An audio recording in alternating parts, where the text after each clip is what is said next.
Welcome to Final Verdict. I'm Bell. I'm Jamie. And I'm Adam. And this week, it's my pick. It's Our Lady Peace's Spiritual Machines. Our Lady Peace, truly a Canadian icon.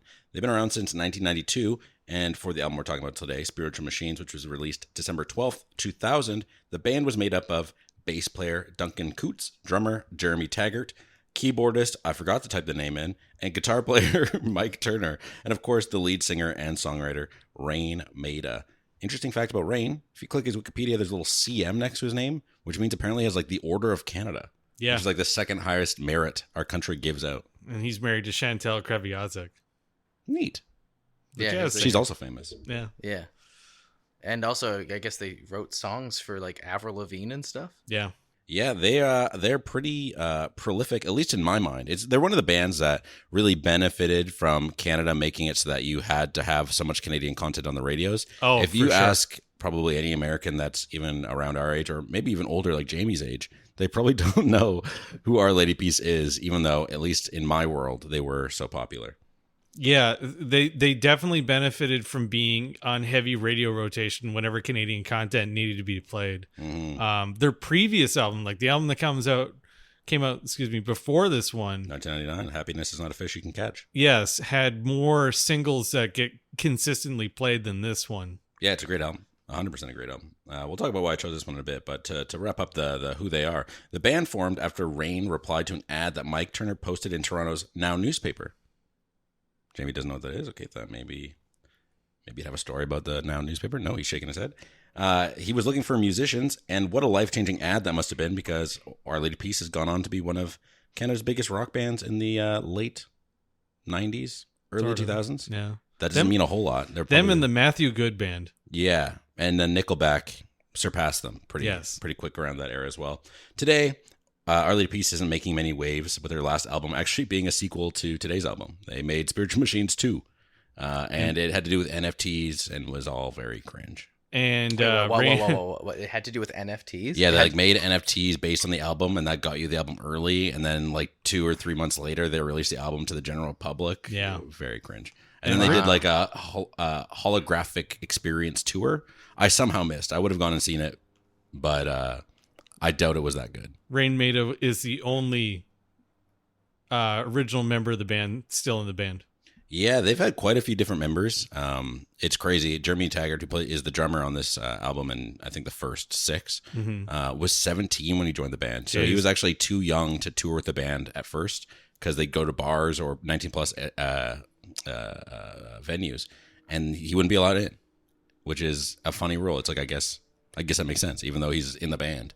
But yeah, they've been around forever, and Rain Maida is the last founding member. Some of them have left on negative terms, and it's like, why did they leave? And no one really knows, but that's the show business, baby. After this album, I believe this is the last one with the original guitarist. Mike Turner, yes. Yeah. He did come back to make some songs for Spiritual Machines too, but otherwise he didn't really ever come back, or I don't think he's toured with them again. No.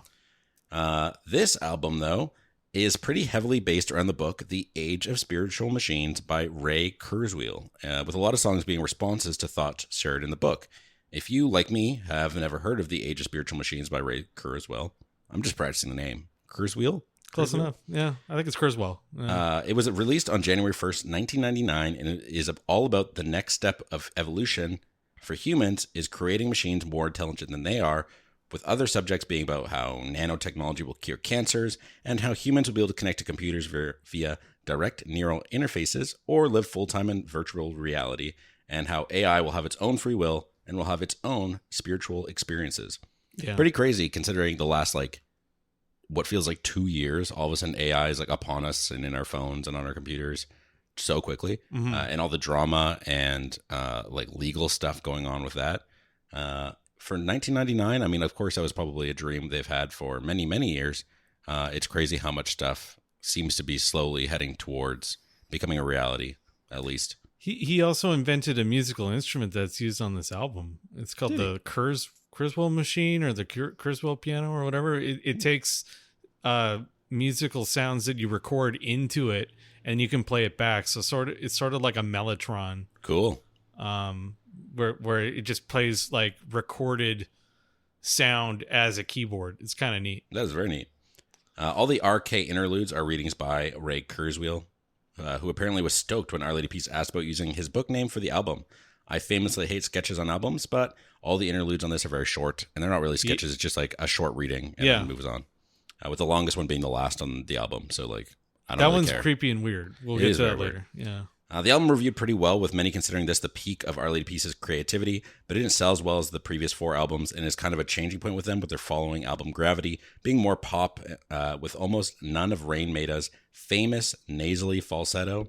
Though I'm sure some people are glad about that. Yeah. This like Radiohead with Tom York, they've got a distinct voice that a lot of people can kind of get tired by. I don't mind it. I don't mind his voice. He sounds like he's singing through a head cold. It sounds like he's making fun of how post-grunge sounds. It sounds like he is just ripping into singers like Rob Thomas. And then it turns out, oh no, he actually was the problem. Yeah, no, 100%. His solo album, which was released a number of years later, I think 2006, same voice. It's just that's just how he sounds. He has, I forgot to actually write down, when I was looking at his Wikipedia page, he has some sort of special register, which is like he has the male equivalent, or as a male matches the female register or something like that when he sings. It was something really interesting. Yeah. Contralto? Yeah, that. I was like, oh, interesting. It was like in the first line of his Wikipedia. I'm like, is that special? I have no idea. But that is apparently one of the things he's known for. I've been a pretty big fan of Our Lady Peace since pretty much as long as I can remember, since my older sister Ashley was a huge fan and would always play their stuff when we played video games together. And I've wanted to talk about them on the podcast for a while, but I was stuck between choosing Spiritual Machines and their second album, Clumsy. As Clumsy is known as their essential album, but Spiritual Machines is one that I listened to more as a kid. And like going through my collection, I have a lot of their albums on vinyl. I have Clumsy, I have Spiritual Machines, I have their best of vinyl, I have Happiness Is Not a Fish You Can Catch, and I have Somethingness, which is one of their newer ones. I really like Our Lady Peace, but I ended up going for this one because it's a more unique album. And I actually saw in 2010 they did a tour where they stopped at cities for 2 days. And the first day they played all of Clumsy, and the second day they played all of Spiritual Machines. And I chose Spiritual Machines then, and I was like, that's got to be a sign. I'm choosing Spiritual Machines now. I think Clumsy it feels a bit more dated. Like it's definitely a lot more rocky and like kind of one note rock that I'm not as big of a fan of, but it does have some absolute bangers on it.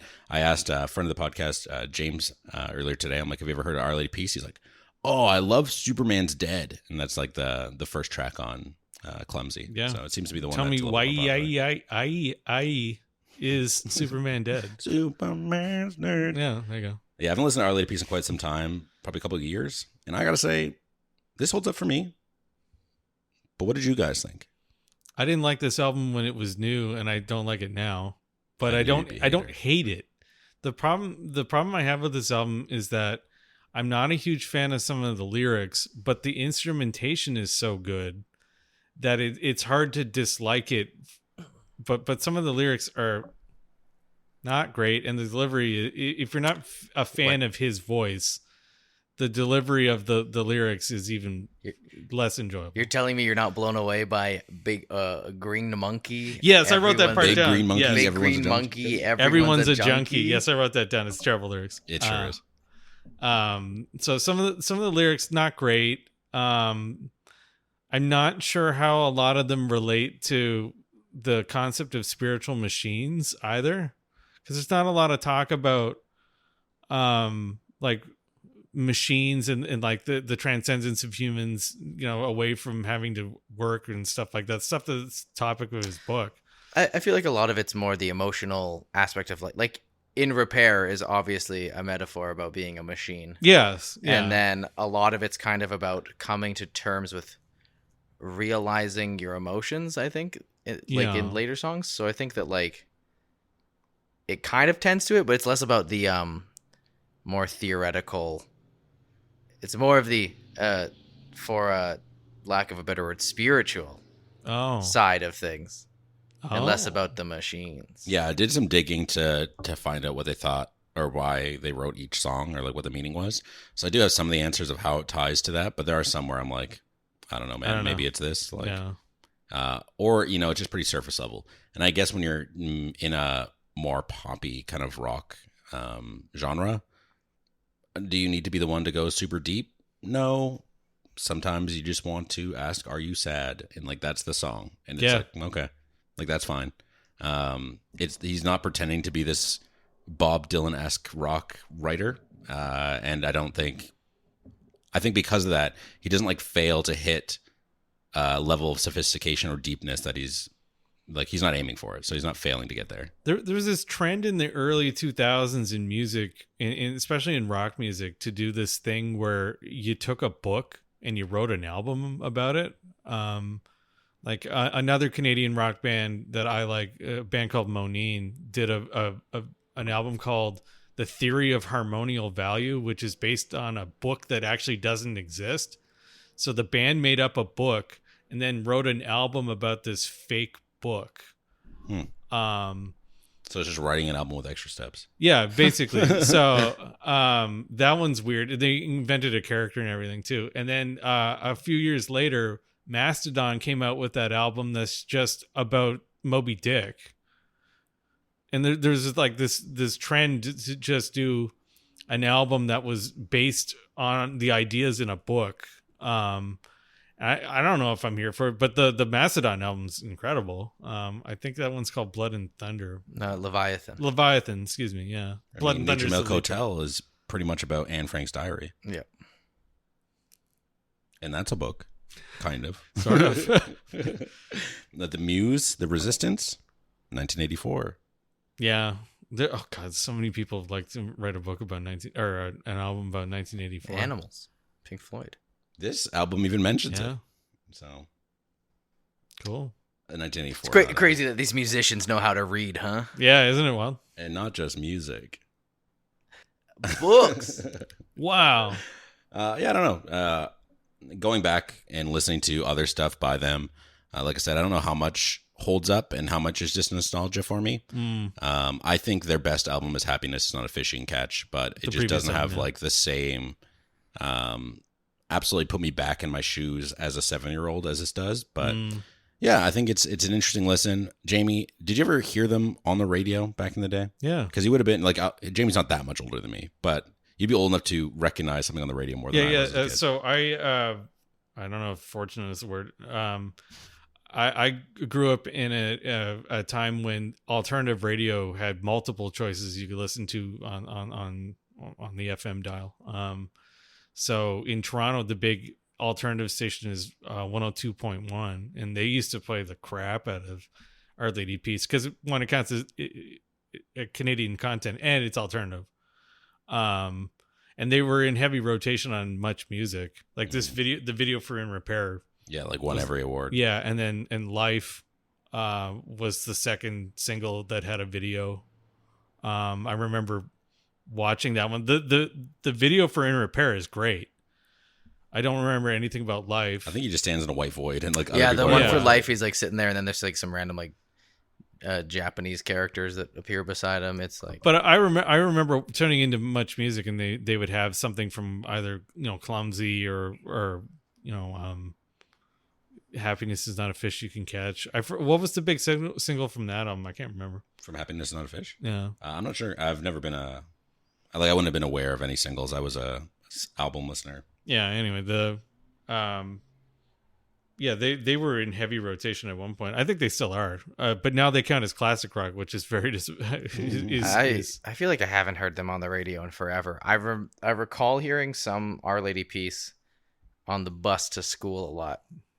So I always think of it was my bus driver in like grades 4 through 6 always played the rock radio station. So a lot of this era of music I refer to as bus music, which is just like post grunge and other. Was your bus driver Otto? No, I can't remember his name, but he was really cool. Come on, shout out Bruce, my bus driver. Yeah, I remember Shannon. Shannon was goated. Goated. Wow, goated with the sauce. Great. Goated into driving a bunch of kids to school. So did you ever listen to them when you were younger? Adam? Me? Other than on the bus with not really. No, Nance? it's funny because I feel like I know a lot of adjacent bands. Like I was into the kind of post grunge scene as a kid. I liked the melodrama of it all. So stuff like I was a big Avril Lavigne fan when I was a kid. So it's funny she's like pop punk though. Very ballad heavy if you listen to the albums. And like very post grungy. Like her biggest hits were pop punk, but like Complicated is not really a punk song. No. She had a punk persona, but most of her music was not, which is why it was accessible to little young me. I just feel like I've always known about Our Lady Peace, but I've never really listened to them. If I was gonna back a post grunge Canadian rock band, it's Billy Talent. Like I'm talking about. I don't think I get behind that, but I understand what you're saying. Who would you get behind? God, I love Billy Talent. Sloan. They're not really post grunge. They're just a Canadian rock band, but I don't know. People really like. I mean, I wouldn't call Billy Talent's more like is not really post grunge either. I just mean like of the early 2000s Canadian rock bands. Billy Talent. I've seen Sloan multiple times. I like them. They're from the East Coast, and then I don't know. People really like the Arkells. That's way later. Okay. Arkells is like 6, 7, 8 years later. How long ago? I don't like the Arkells. Whoa. I don't care for them.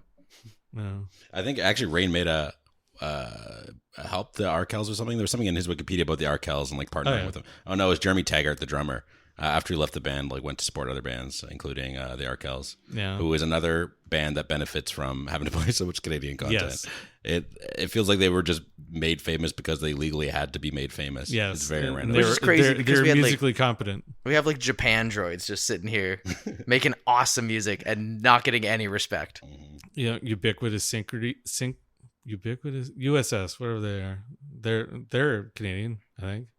Ubiquitous singer. I don't know. I don't know. JB, you're losing your mind. You're having a stroke. Is that right here? I forget what they are. Anyway. Well, you know what? I won't forget. Giving this album one last listen. Please.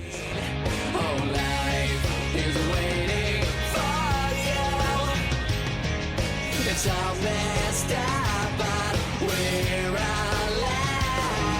I said, are you holding yourself? Are you locked in your room? You said it, babe. Oh, I can't compare. Wow. It's just not. RK intro. The album kicks off with a very quick 6-second intro that just says the universe was born in the age of spiritual machines 10 to 15 billion years ago. What that means, I have no idea. Cool. Yeah, deep. It's like, okay. And then it just starts with right behind you, Mafia in What does that parentheses. mean? Yeah. Why is it? What is Mafia? What does the Mafia part Like mean? you're like being followed. No, because it's supposed to apparently be this idea that he's prepared to stand with humanity to prove that they have souls and spirits against the machines. So he's like there behind. I've always imagined it's like a goon, and he's like, oh, they're right behind me, huh? 100%. When I was a kid, I was like, this is kind of scary. He's right behind you. I like it as a starter to the album, though. It sets the tone well. It's not too intense, not too slow. It's a bit repetitive, but it's pop rock, so it's expected. And the beat gets my head going, gets my head banging, just a little bit though. The opening, you get a real taste for the vocals right off the bat with it. You, like it's just immediately the worst thing I've ever heard. Yeah, 100%. It is god awful. No one sings like that. No one's learned to sing like that. That's not your normal voice. You're forcing it. Like it's like you oughta know. Yeah, but at least she's like okay. Alanis Morissette can actually sing. A good line. You oughta know. Oh yeah, no, it's obnoxious as hell. But Alanis Morissette knows you can prove that Alanis Morissette knows how to sing elsewhere. I just find it it's so grating. It's funny though because I feel like the longer I listen to the album, the more I'm like yeah. I vibe that's with why it. you gotta own your voice and just be like, I'm making the song. It's gonna sound like this. I find it less grating as the album goes on because the instrumentation is quite good. Yeah, even if the drums are kind of like he's just like it's the same beat on a lot of the tracks. Funnily enough, this and another song have a different drummer. It's Matt Cameron of Soundgarden and Pearl Jam, because Oh. Jeremy Taggart got mugged and was injured. He had an ankle injury or Yes, something. he hurt his ankle apparently severely when he was getting mugged, and so it's the Soundgarden drummer or Pearl Jam drummer.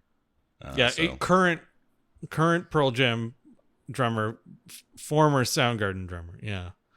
Yes. Yeah. Yeah, the production value is pretty high on this album, which always surprises me. Like, even going back, being like, this sounds pretty good. Whether or not you like what they're doing is totally separate, but everything sounds very clear and crisp, which is great. After this, we get Arcade 2029. Just a little bit of lore. Do y'all think AI could ever get advanced enough that it deserves rights and respect? Yeah. I don't even think some people You think so? deserve rights and respect. Oh yeah. At some point. Nice. And then it goes into In Repair. When I was a kid, this is my favorite song. In Repair is really good. It's about how amazing the human body is with its ability to be repaired after things like car accidents and heart surgeries. The riff in this in that particular song is incredible. Mm-hmm. It has an acoustic start, and then like the electric part coming in is heavy and good. Mm-hmm. Yeah, this song is a little bit more repetitive in a way that I don't really enjoy much anymore. But I'm almost certain it's just because I've listened to this song like literally 100 times. I really liked this song a lot when I was a kid. And like we were saying earlier, this music video was nominated for Best Video, Best Rock Video, and Best Post-Production, and Best Director at the Much Music Video Awards. And it won all of them except for Best Rock Video. How do you win Best Video but lose Best Rock Video? I think didn't like Rollin' By Limp Bizkit? I think that one isn't Much won. Music just Canadian though. Either way, very odd. But I really enjoy this. I think it's laid out really well. The lyrics again aren't super deep, but I think it's kind of fun to again put yourself in the shoes of the story they're trying to tell here. Lock the door, lock the door, lock the door. Yeah, that part I don't like. It's But like, I know. I was nobody like, just cut that part. The rest of the song's pretty good. The chorus is fun with the like, I. Yeah, it's also not really relevant to anything. Like Lock the Door comes out of nowhere. It's like it's not relevant to healing or changing anything. It's just like, okay. Yeah, I also like the drum beat across the song, like that cool kind of like the ghost notes, and it's a cool little rhythm. This really feels like something that would be at the end of a Grey's Anatomy episode, or like it's this was this song in the OC? It might have been. I don't think. I don't know, so. but it sounds exactly like something that would be on the OC. Yeah. Yeah, it's a catchy, nice song. It's emotional. Say less. It's pretty aight. Yeah. After this is Life, one of Our Lady Peace's more popular songs, and it's you're not, if you don't like the vocals, you're not gonna like this one because there's a lot of just like stripped back him singing. Yeah, the song got really heavy radio play when I was a kid. I think it's kind of a downer, but it has like a decent message. Yeah, it's funny. It's not as deep as I thought as a kid. Like listening to lyrics and like looking at them, I was like, it's funny. He goes like, "Have you ever been bullied? Have your friends disappointed you?" And he goes, "Yeah, that's life sometimes." There's like no happy message. Just like, that sucks, man. Ain't that a hole in a Anyways. boat? Yeah, it's like, that sucks. He even sings about a girl turning to drugs and losing herself, and he's like, "I will survive." I'm like, what does that have to do with the girl turning to drugs, man? Like, her life's over. She's but dead. I'll be fine. It's Yeah. like, okay. Um, He says the lyrics about recognizing the pain our minds can experience, but like, okay. I think in 1999 and 2000, you had to have a song like this on an album because, like, look at Adam's song on Enema of the State. You had to have a song like that. That was Blink-182's biggest hit. Was a song song. about a kid dying. Yeah, great song. Yeah. You gotta love the do. Oh my god, he doos so hard. Do. He really makes use of all of the letters in the word do. He really hits a T in do. Yeah. And then in the chorus, I think he says "loif." He turns into the guy from Blink-182. Yeah. Tom DeLonge. Life is waiting for life. For you. Yeah, this is a banger in the way of early 2000s rock. Like, it feels very of the time. It's very This dated. would hit Junior hard. Whoa. Whoa. Well, I would be. Roll that one back. Listen, at that age, I would be. But this would hit junior high me so hard. I'd be like, yeah. Yeah. 100%. This one takes me right back, like crazy nostalgia. I can imagine sitting and playing Legend of Zelda: Ocarina of Time and running from the giant killer pineapples that hunt you down in Hyrule Field.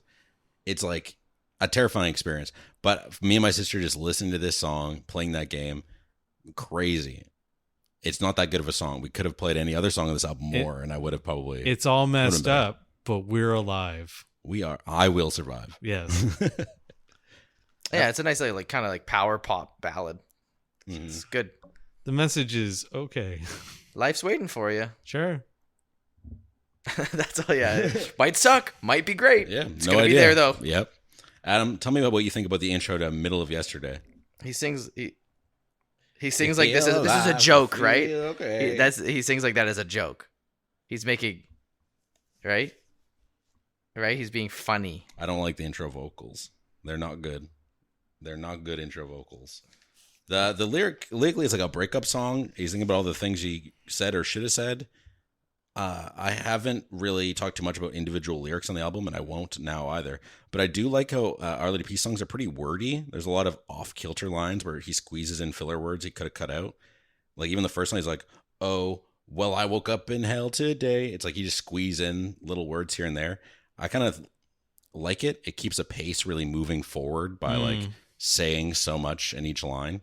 Just I don't know. It's something interesting I noticed. A lot of little words that he could have condensed or whatever like that. He just chooses not to. He'd rather just squeeze it all in if possible. This is the first song, at least that I noticed, that doesn't have acoustic guitar in it at all, and I was like, huh. Yeah, the riff is good, and the guitars are layered over this little tiny little baby-sized synth part, and I thought that was kind of cool. But I thought the drums were kind of just hanging out. The guy's just playing a beat. Like there's nothing interesting about the drum part at all. They pop off in the post chorus and the opening. There's like a lot of cool fills.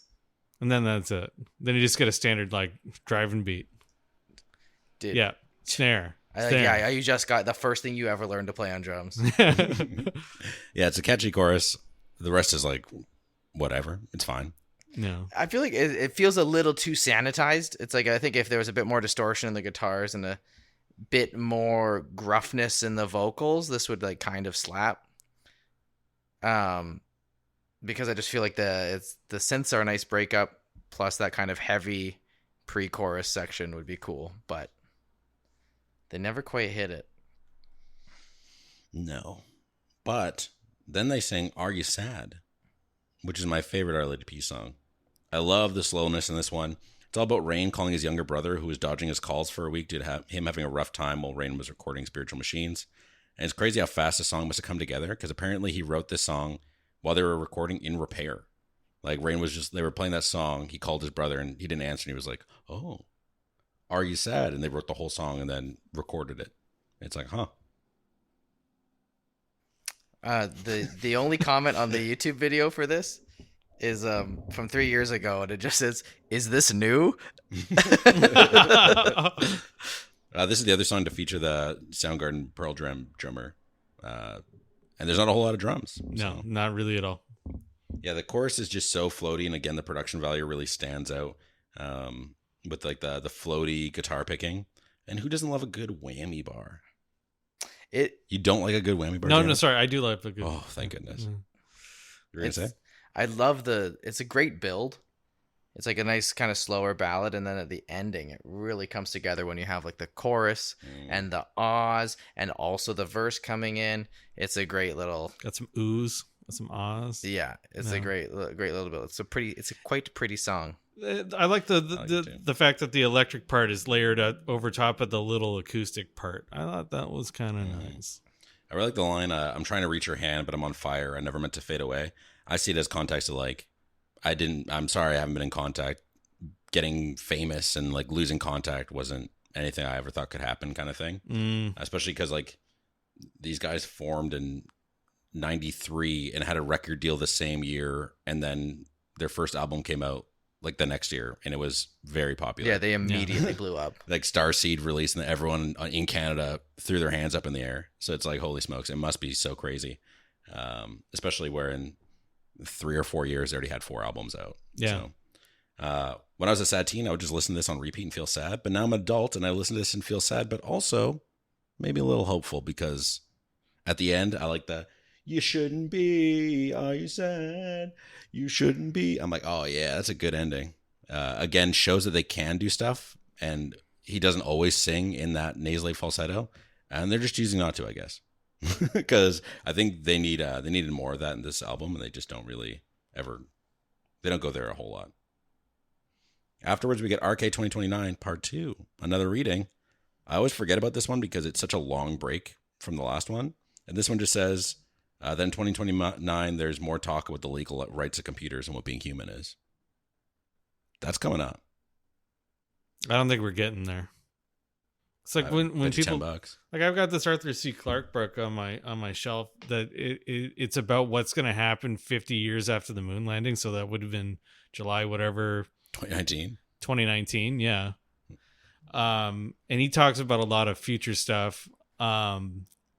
And a lot of it never happened. Like we don't walk into a medical center and immediately are cured of our diseases and you walk out. Well, we could be if it wasn't for big pharma. Yeah, right. But and then like a lot of it's like, well, a lot of it is like really like throwing a thing at the wall, and it's like we're gonna have computers that are connected to each other. And it's like, sure, that seems like something that currently exists. Been to a land once or twice. Yeah, and like flying cars. It's like, oh, that doesn't exist though. No, it never even made sense. Like I don't know why people would want flying cars. Like that doesn't make sense at all. No, we barely can survive driving on the ground. We're like, just fly anywhere, man. Yeah.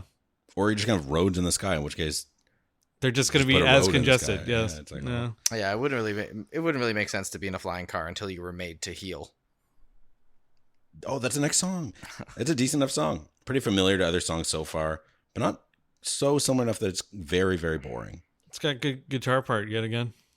I don't know what the lyrics are about. My best guess is that it's describing all sorts of people because that's who humanity is. Wow. But I don't know. The chorus is a banger. Huge. This guy's never spoken tongues before. Yeah, it's wild. Yeah, it's funny. Just literally, the lyrics say "made to heal." Oh yeah, yeah, yeah. Oh. Oh. You don't see lyrics on vocalization very often, but Apple Music trying. I like the song, but it's not one I'd ever be like, "Ooh, "Made to Heal" would hit. No, even Adam and I were talking about it right before we came here. He's like, the chorus on "Made to Heal" is so funny, and I was like, which one is that? Like, yeah. Mm-hmm. And I'd been listening to it today. After that's RK 1949 to 97. This is a scary RK. RK talks about how George Orwell wrote 1984 and 1949, and how in 1976, Kurzweil invented the Kurzweil reading machine, which is the first print-to-speech reading machine for the blind, and how in 1997, Deep Blue beat the World Chess Championship in a regulation tournament. Okay. What's the relevance? Those are things that happen. He just had to brag about himself. He's like, yeah, by the way, I made this machine that's like really cool. That's AI. That's the first step of AI. None of it's really scary, but for some reason there's like weird horror music in the background and like machines screeching, and then a little girl sings "Big Green Monkey, everyone's a junkie." It's like, okay. That first of all, that doesn't make the next song make sense when he says it.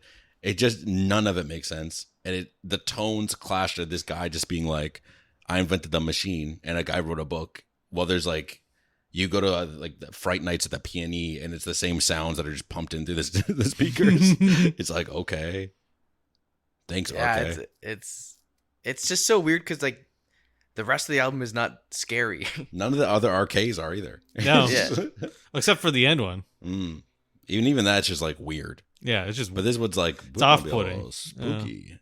But then it goes into everyone's a junkie, and that's exploring the idea of like, Big what if Green TV Monkey. was a drug? Oh, You ever think about that? Whoa, Wow. the opiate of the masses. opium is the opiate of the people. It's not the deepest lyrics, but the year 2000, man.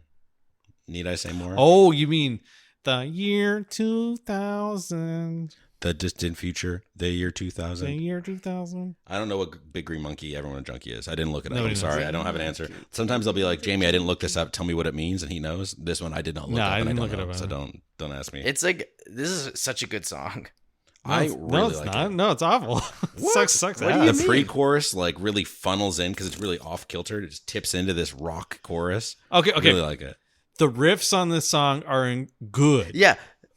The lyrics are terrible. Okay, this is kind of a theme for this entire album, is that I wish that he sang less. And I wish there was more instrumental passages, because there's a lot of time where the riffs are good. Yeah. And he's singing the lead part and the guitar's just like doubling it. And I was like, just leave it to the guitars for a second. Like, just shut up for 1 second. Yeah. And let them rock. There's probably a reason why Rain Maida is the only original member left in the band, or like from the original incarnation of the band, he's the only one left. I would say it's probably because they've been making music for like 30 years. Well, it's that. And I also, I want to say that Rain Maida is probably Canada's Bono.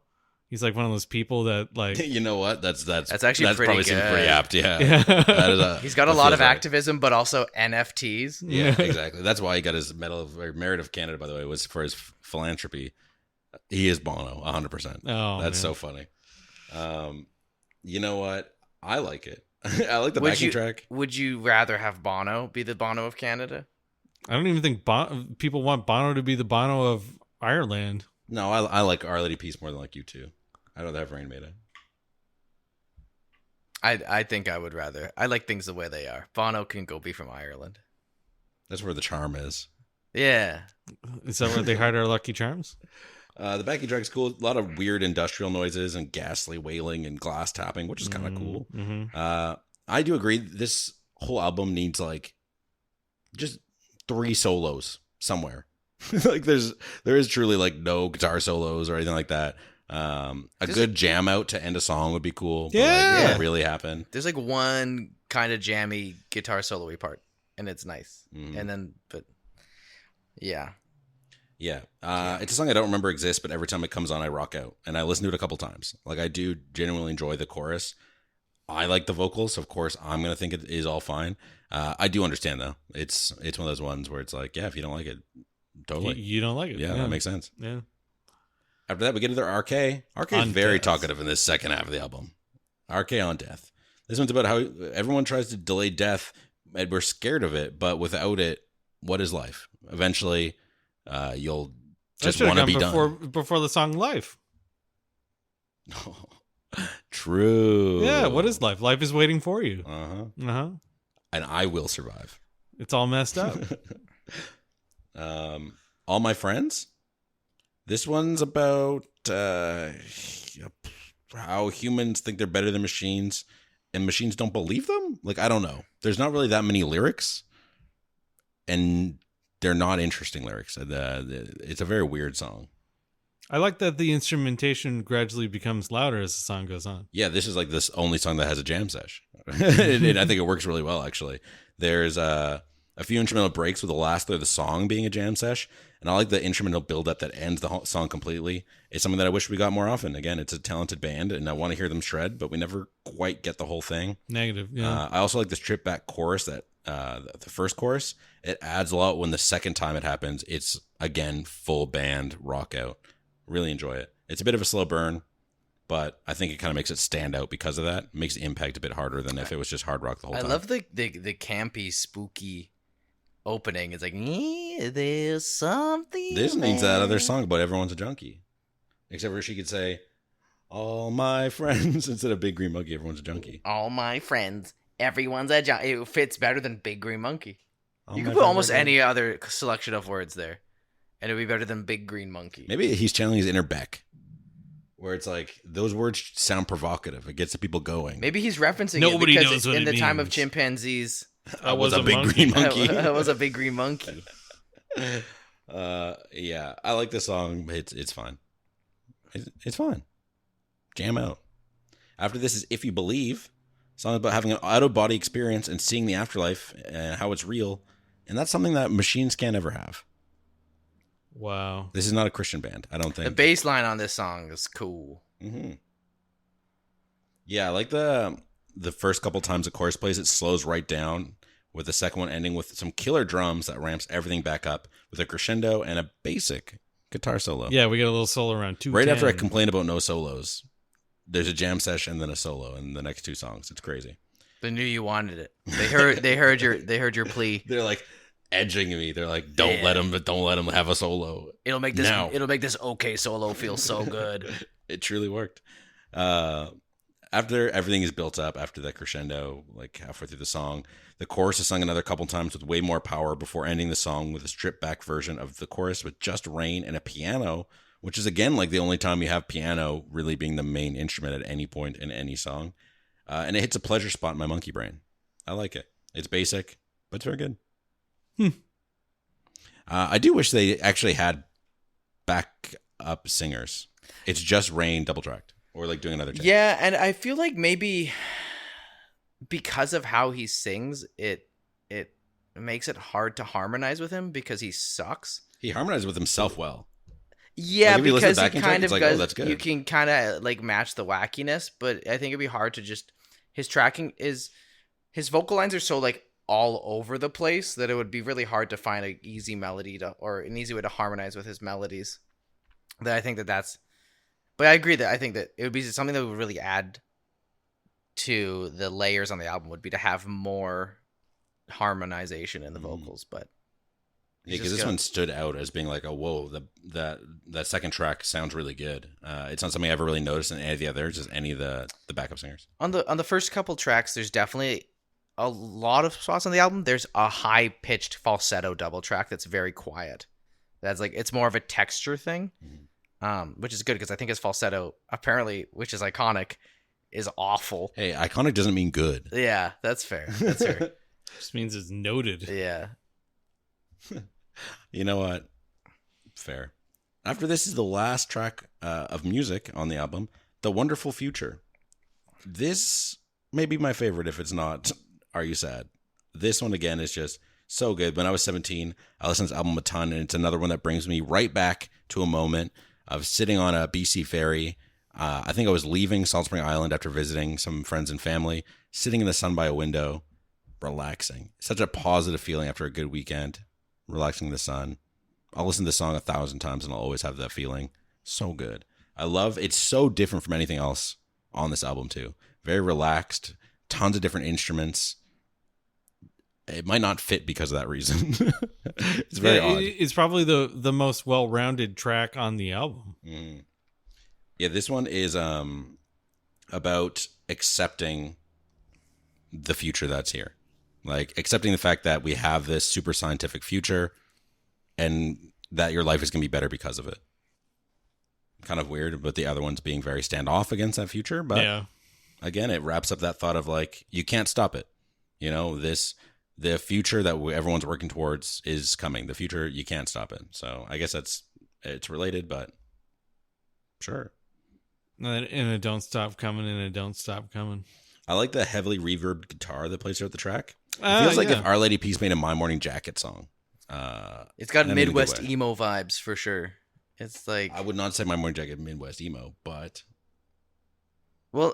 there's definitely some. I wouldn't call the band Midwest emo, but some of the reverbed kind of noodly guitars that they do feels like something that's taken from like an American football song, like at least from what I've listened to on Z and stuff. I'm not a huge My Morning Jacket listener, but like this kind of jacket head. I'm not. Yeah, you know, I don't really. I'm not a big jacker. Fuck, you've completely thrown me off. Well, you're not a morning guy. Come on, man.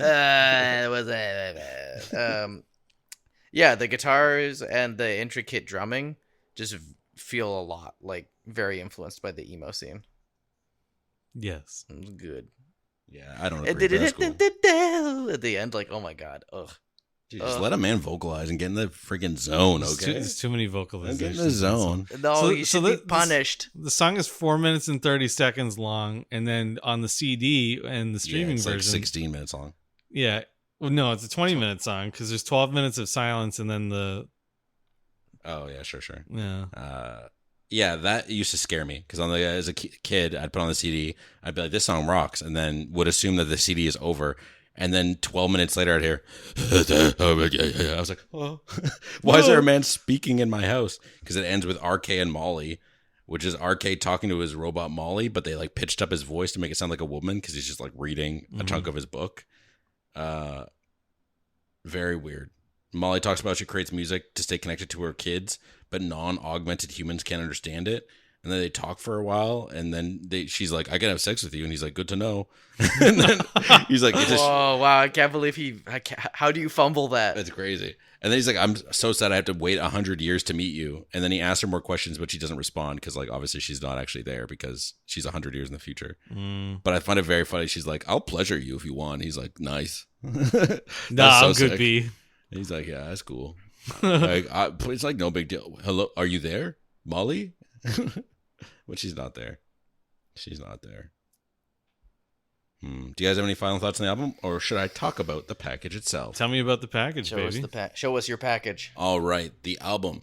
On the front, we have a crazy picture I can't even begin to describe. I guess There's a man. I'm gonna begin. Well, it's There's COVID. a guy. There's like a medical chart on the right with some muscles, and then there's some gears and like an inner gear and an inner gear going towards a man on a bed, like a medical bed that's being wheeled around. He's Bones Man. Yeah, he's got freaking He's got like a X-ray. pipe. He's got like a pipe arm. Yeah, he's got like a pipe arm as well as a pipe spine, and then a bone that's cartoony on top of the like blueprint bones on his body. And the face, his name is like Saul King or something. They use this guy in every album cover.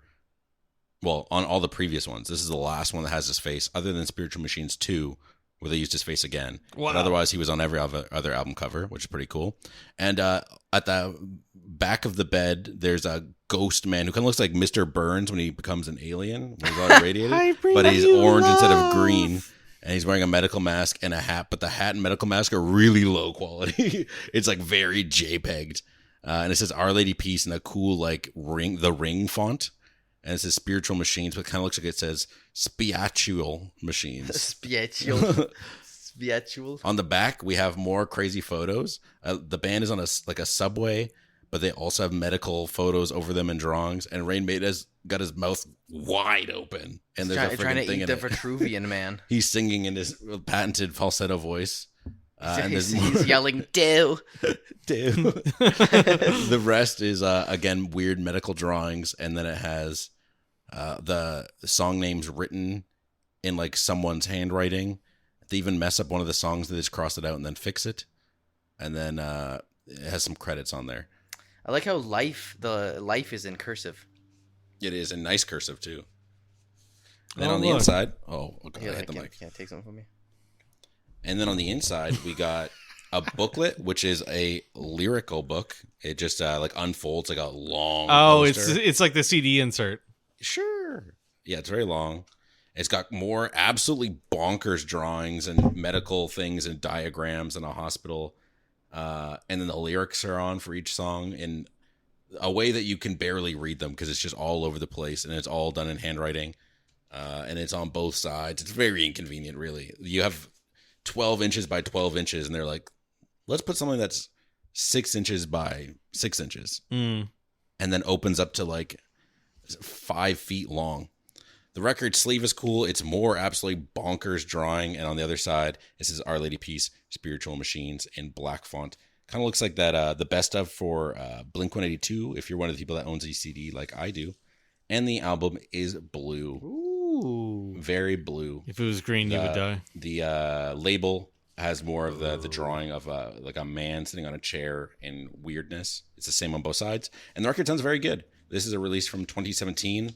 I can't remember. I bought it in the last year or two from a local record store. I can't remember how much I paid for it, but on Discogs it sells for like $35. So That's I about right. Probably paid around that. But I am such a big fan. Say, how big of a fan are you? How big of a fan are are you? This album plays very slightly under speed, and I could tell. And then I played my phone at the same time as one of the songs, and eventually the digital version got away from it. Oh, Wow, interesting. so that means you just get to enjoy it for longer on the analog edition. It is enough that I noticed, and I was like, huh. Like, Is- this note feels like it's held for, like, longer. Because, like, I know all... Spoiler alert, I'm going to rate this high. I know all the words to every song on this album off the top of my head. And I was like, I know that this doesn't usually last that long. So that's a bummer. No one would really notice. Like, I think if I played it, no one would be like, that sounds odd. But I know. And now it will forever bother So me. you think it's playing at like 31 RPM? Probably. Oh, God. It's funny. We actually we played it earlier, and in my head I was like, I know this. I know this is just a little slower. If you're not somebody who is sensitive to that, and you want to buy this album, I wouldn't be like, this is something that would make me not recommend it. But so it's technically not playing. So it plays at 33 RPM, but it means it was recorded to the vinyl at a slower speed. What if it's just too heavy? My record player can't push it. Yeah, very odd. I guess 1,000 gram vinyl. 500 cigarettes. So if it played at full speed, I'd say it's worth it, but it's kind of meh. The packaging's high quality though. Like, yeah, everything looks good. Jamie, why don't you give us your vinyl verdict? Wow. Okay, so I said earlier that I was not a fan of Our Lady Peace back in the day. That's still true. I think there's a lot of good instrumentation on this album that is squandered by some so-so lyrics and some real questionable singing. And that's unfortunate because the other three or four guys in the band are doing really good work. I put this album in our, I don't know, what is this? Our fifth spot now? No, excuse me. You can say it's at the bottom. It's not. The Wolf is still at the bottom. It's two up above it. So it goes. This listing only works if you keep track of the list. Seven. We have seven. Seven. Okay, so it is our number. It's our number. Let's put the numbers. 5. I picked that now. I guess this is because I actually put next week's pick in there too. So I've screwed myself okay, up. You're doing the math, yeah. Yeah. I appreciate it. So yeah, it's actually not our worst pick of the year. I said it was better than Wolf and better than Thank You Scientist. Wow, we're doing it. But only a little bit. Like we're like he's like 0.1 better than Thank You Scientist. Let's go. I take those dubs. What do you think, Adam? This album kind of surprised me in a lot of ways. One, I realized I had not actually really listened to Our Lady Peace ever. I thought I knew them, but I think I always confused them with 3 Days Grace. Just because they have 3 names. Three doors names, down. And they both suck ass. I think this album has a lot of great playing and instrumentation, a lot of great melodies, but the vocal performance is just hard for me to get over. And I think they fail to do enough really interesting stuff to keep me on board with the things that I don't like about it for long enough. But I'm also going to say, while I've never been more turned off at the start of an album than probably at the start of this album. By the end of it, I had kind of come around to a lot of the music. And it's not by no means a bad album, but it is the lowest album on my list. Taking up spot number 7. Just under Joe Cocker, Mad Dogs and Englishmen. Don't worry. When we average this out, it's going to be right in the middle because I love this album. Of course, nostalgia plays a huge role in it. This is like some of my earliest music memories will be Our Lady Peace. My memory is all over the place for things I remember, but this, like I said, brings me right back and puts me in a spot that I love. Is this my favorite Our Lady Peace album? No. Does this have songs on it that I'd recommend to somebody if I was really trying to sway them to listen to Our Lady Peace? No. But I really like the story being told, even though it's not told in the super coherent or engaging way. I think it is interesting, and I think that the songs that are on this album are unique enough to stand out while cohesive enough to feel like a kind of complete piece of art. I'm going to put this in the second spot under Being So Normal by Peach Pit and above Wolf by Tyler, the Creator. If Being So Normal, or if this album had Tommy's Party on it, God, it would be number 1, man. I love Tommy's Party. Peach Pit, they're doing so good. But it's so good. I do want to say that so far this season, there has not been an album that I have disliked. Everything on my list so far has been what I've enjoyed. Well, maybe that'll change next week when we listen to Jamie's pick, which is Stone Temple Pilots' debut album, Core. I've never listened to Temple Pilots. That's my favorite line. That's like my motto. I've never listened to blank. Wow. Stone Temple Pilots. Stone Temple Pilots. Have you, Adam? Oh yeah, yeah. I listened to Stone Temple Pilots. I had a big grunge phase in high school. Yeah, Look you at look you like now. it. You're just a big grungy guy. Hey, you. For our aftercare this week, what were your guys' like? What are really nostalgic albums for you? Like, this is obviously a really nostalgic album for me. What's something that jumps to mind is like it puts you right back into a moment as a child. Billy Talent 2. Weird Al Yankovic's Poodle Hat. Oh, that's a good album. I was a big Weird Al guy. I was a big Weird Al guy. Both of those albums take me very, very right back to a summer out at the Shoe Swap Lake. No free clout. I'll have to bleep that. It's Shoe Swamp. No one gets clout from that. I remember. I also Bare Naked Ladies Greatest Hits, because I remember accidentally locking my iPod. With a passcode, because you could do that, and not being able to remember the passcode, and spending a solid day going every single number one by one until putting in almost 10,000 codes, because it ended up being in the 9,000s. Ouch. Of codes to try and get access to my iPod again. That's true. What's your strategy? You get locked out of something, you can put in infinite numbers. Do you start on 0? Or do you like guess a first number and start there? I guessed all the numbers that I thought it could be for the first little Let's bit. say you have no idea. And then I didn't start at 0, so maybe I didn't do full 10,000. I think I would probably start with 9 and work my way down. Yeah, because I knew that I would never start with 0, 0, 0, 0. Mm-hmm. And I wouldn't do any of the ones that were all the same number. So what was it, 9999? No. It was like 9. I don't remember what it was. God almighty. Uh-oh, I hope you don't get locked out again. No, my iPod. Jimmy, what's iPod. yours? Well, we already covered it. The first CD I ever went out and bought was Prozac's Hot Show. That I takes picked me that back. one. Yeah, you picked That's that a one. great You own that on vinyl. I do not. Was that our first one last season? Yeah, I that think was so, that episode 1 of season 2. Great episode. Go listen to it. Yeah, it's a great album. But yeah, I remember walking into a Sam the Record Man and buying. I had a gift certificate. Someone gave it to me for my birthday. It was like a $10 gift certificate, which is not enough to buy a CD. And then I used that gift certificate and some birthday money, and I bought a very expensive copy, or what I thought was a very expensive copy of Prozac's Hot Show. It was probably like $17. Yeah, it was like $18, Yeah. which is a lot when you're like, okay, that album came out in 1998, When so you I was 10 years old. You're not even allowed to make money. You can't even get a job. Yeah, I can't even get a job, so I couldn't even go to the coal mines. Yeah, the goddamn government wouldn't let us kids get jobs. Yeah, I yearn for the mines. I yearn for the mines. Yeah. Yeah, I was also big into Weird Al.